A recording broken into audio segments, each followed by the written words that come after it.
नमस्कार मित्रों, मैं स्वागत करता हूं आपके अपने चैनल स्टडी विद तेज में। और इस इंपॉर्टेंट सेशन में हम आगे बढ़े इससे पहले मैं आप सभी को अंग्रेजी 9 वर्ड्स की हार्दिक शुभकामनाएं देना चाहता हूं और ऐसी कामना करता हूं कि आप सभी इस वर्ष अपने अपने लक्ष्यों को प्राप्त करें जो आपने कहीं ना कहीं सेट कर रखे हैं विभिन्न प्रकार के लक्ष्यों की ओर आगे बढ़ते हुए।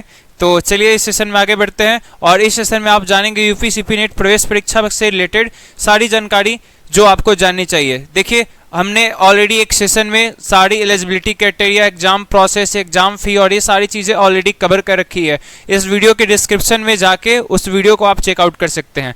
इस सेशन में हम लोग उसी सेशन के आगे बढ़ते हुए सिलेबस, एग्जाम पैटर्न और बेस्ट बुक्स पे डिटेल में बात करेंगे। ठीक है, तो चलिए प्रारंभ करते हैं। सबसे पहले समझते हैं एग्जाम पैटर्न को।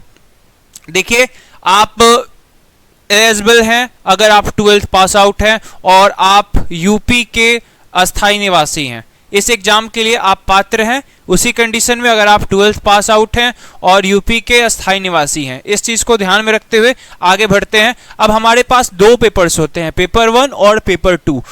अब इसमें पेपर 1 और पेपर 2 में क्या अंतर है? देखिए, 12th के लिए 12th जब आप पास आउट होते हैं तो ऐसा नहीं है कि आपको पेपर 1 और पेपर 2 दोनों देने हैं, ये ऐसा नहीं होता है। ये आपके 100 मार्क्स के एग्जामिनेशन होंगे और इस 100 मार्क के एग्जामिनेशन में अपेयर होने के लिए पात्रता है 12th। लेकिन अब आपको पेपर 1 देना है या पेपर 2 देना है, ये डिसाइड किया जाता है किस चीज़ से? आपके स्ट्रीम से, यानी कि कौन से सब्जेक्ट से आपने 12th कर रखा है उससे। अगर आप पीसीएम या पीसीएमबी से ग्रुप से हैं तो फिर आप पेपर 1 के लिए अपेयर होते हैं, और अगर आप आर्ट्स स्ट्रीम से हैं तो आप पेपर 2 के लिए अपेयर होते हैं। और ये दोनों पेपर एक ही दिन कंडक्ट किया जाए, ऐसा नहीं कि अलग अलग एग्जाम होते हैं, एक ही दिन में दोनों पेपर होते हैं। ठीक है, तो ये चीज़ें क्लियर हो चुकी होंगी कि सिर्फ आपको पेपर 1 या फिर पेपर 2 देना है। ऐसा नहीं है कि पेपर 1 और पेपर 2 दोनों की तैयारी आपको करनी है। अपने स्ट्रीम के अकॉर्डिंग, 12th के स्ट्रीम के अकॉर्डिंग आप इसे आगे देख के बढ़ सकते हैं। ठीक है, अब चलिए पहले हम लोग पेपर 1 की तरफ आगे बढ़ते हैं।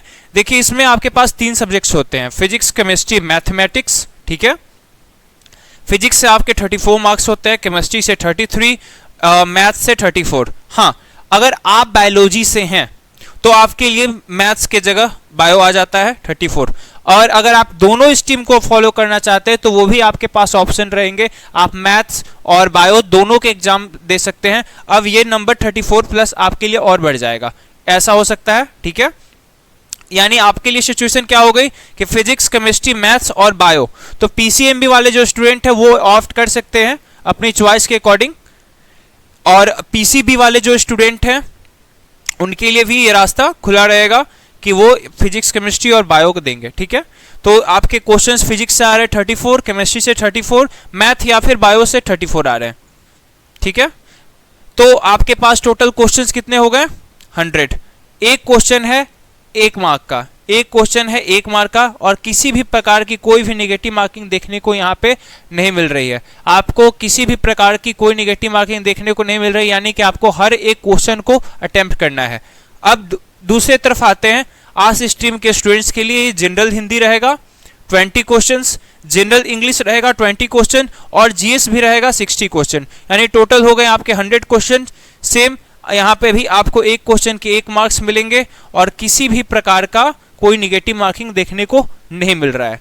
ये चीज़ें क्लियर हो गई। आई होप कि इस चीज़ें समझ में आ गई आपको। चलिए, सिलेबस पे आगे बढ़ने से पहले एक बार अंतिम एक और चीज़ हम मेंशन कर देना चाहते हैं कि आपके पास 120 मिनट का समय होगा। जी हाँ, यानी आपके पास कुल 2 घंटे का समय मिलने वाला है, 100 क्वेश्चंस और 120 मिनट। तो ये आपका टाइम ड्यूरेशन रहने वाला है। ओके, ये है फिजिक्स का सिलेबस जिसमें आपको फिजिकल वर्ल्ड, मेजरमेंट और इस प्रकार के सारे टॉपिक्स देखने को मिलते हैं। मैं साइड आ जाता हूं, आप इसके स्क्रीनशॉट ले सकते हैं या फिर इसे नोट डाउन भी कर सकते हैं। फिजिक्स का ये सिलेबस है। Chemistry, mathematics, biology in Hindi version, chemistry English Hindi version में, और फिर ये मैथमेटिक्स आपके हिंदी वर्जन में।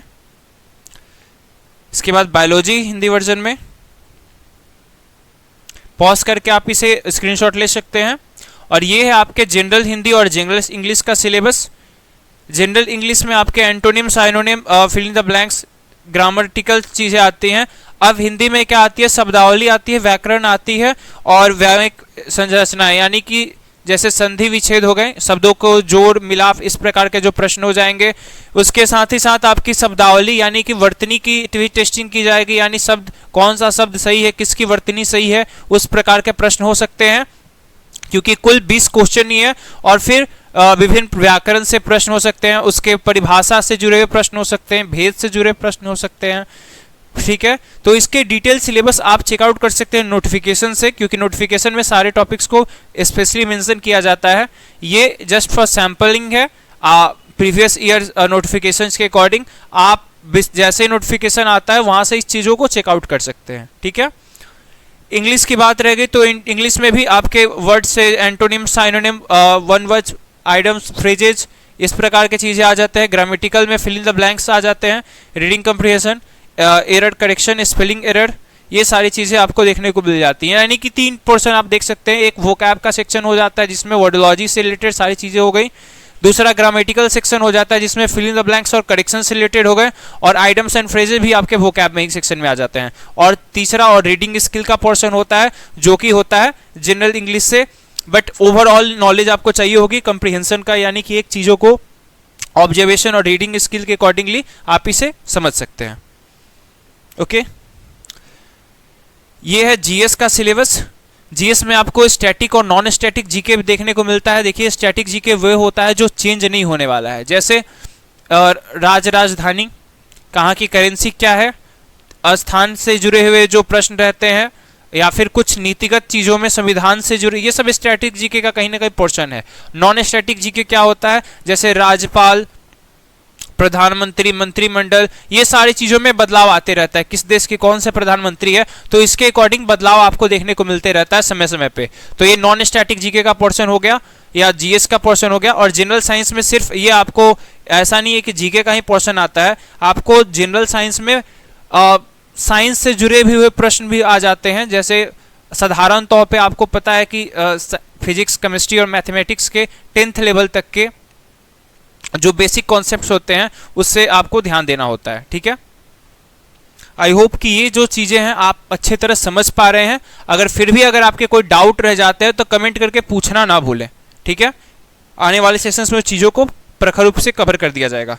अब एक बहुत ही महत्वपूर्ण प्रश्न रहता है कि बेस्ट बुक्स की क्या चीज़ को फॉलो करें। देखिए, यहाँ पे 2 कैटेगरी हैं। 2 कैटेगरी स्टूडेंट की कौन सी है, हम पुनः वापस चलना चाहेंगे अपनी फर्स्ट स्लाइड पे। यहाँ पे देखेंगे आप 2 ग्रुप हैं, एक है साइंस ग्रुप और दूसरे हैं नॉन साइंस ग्रुप। ओके, एक है साइंस ग्रुप और दूसरा है नॉन साइंस ग्रुप। तो साइंस ग्रुप वाले जो स्टूडेंट्स हैं उनके लिए संविधान की तरह एनसीईआरटी कवर करना बहुत अनिवार्य है। ऐसा नहीं है कि आर्ट्स स्ट्रीम वाले को भी कवर नहीं करना होगा, बिल्कुल हिस्ट्री, पॉलिटी, ये सारी चीज़ें एनसीईआरटी से ही कवर करना होगा कॉन्सेप्ट के लिए। लेकिन इनके पास क्या है कि अगर वो एनसीईआरटी से कॉन्सेप्ट को अगर नहीं समझेंगे तो फिर प्रैक्टिस सेट का कोई महत्व नहीं रह जाएगा। तो जो साइंस सेक्टर वाले स्टूडेंट हैं, साइंस ग्रुप वाले स्टूडेंट हैं, उनके लिए एनसीईआरटी से जुड़े रहना, कम से कम 80-90% एनसीईआरटी को कवर करना होगा, और उसके बाद आपको प्रैक्टिस सेट्स या अदर पब्लिकेशंस के लिए आगे बढ़ना होगा। पर इनके साथ क्या है कि टाइप ऑफ क्वेश्चंस को देखना है, क्वेश्चंस का लेवल देखना है, क्योंकि ये वास्ट सिलेबस हो जाएगा अगर आप जनरल साइंस में जाते हैं। जीएस में क्वेश्चन की टाइपोलॉजी को समझने के लिए प्रीवियस ईयर क्वेश्चंस और सेट्स को लगाना बहुत जरूरी है। तो आपके पास 2 ऑप्शन है, एक उपकार पब्लिकेशन, प्रभात पब्लिकेशन और वर्धन पब्लिकेशन। ये सारे पब्लिकेशंस को आप फॉलो कर सकते हैं यूपी के लिए, यूपीसीपी नेट के लिए। ठीक है, और एनसीईआरटी से भी आप जुड़े रह सकते हैं, एनसीईआरटी से जुड़े रह सकते हैं। और प्रैक्टिस के लिए प्रभात पब्लिकेशन, वर्धन पब्लिकेशन और उपकार पब्लिकेशन, ये और Arihant publication, of course in publications के बुक्स को आप प्रीफर कर सकते हैं। बाकी आपकी चॉइस है, ये मेरा सजेशन रहेगा आपके लिए। ठीक है, अब नेक्स्ट चीज़ों पे चलते हैं। देखिए, अगर इस चैनल पर आप नए हैं तो ऑब्वियसली आपको इंफॉर्मेटिव लगा होगा ये वीडियो के सेशन। तो आप अगर चाहते हैं कि इस प्रकार के सेशन में आप आगे जुड़ते रहें तो आप इस चैनल को सब्सक्राइब कर सकते हैं। आपके कोई भी डाउट, क्वेरीज, क्वेश्चन या फिर आपका सजेशन जिस टॉपिक पे आप चाहते हैं कि हम अगला सेशन रखें तो आप कमेंट कर सकते हैं। और अपने मित्रों तक अगर ये सेशन को पहुंचाना चाहते हैं तो इस सेशन को शेयर भी कर सकते हैं, ठीक है। और एक काम और कर सकते हैं आप कि हमारे जो एप्लीकेशन है स्टडी विद हितेश, इसको भी गूगल प्ले स्टोर से आप डाउनलोड करके विभिन्न प्रकार के कोर्सेज को परचेज कर सकते हैं। ओके, आने वाले टाइम में आपको विभिन्न प्रकार के कोर्सेज अभी और लॉन्च हो रहे हैं और ऑलरेडी बहुत सारे ऑनगोइंग कोर्सेज चल रहे हैं, एडमिशन चल रहे हैं, तो उसमें अपने आप को इनरोल कर सकते हैं, ठीक है। मिलते हैं किसी अन्य इंफॉर्मेटिव सेशन में। इस सेशन के लिए बस इतना ही, धन्यवाद।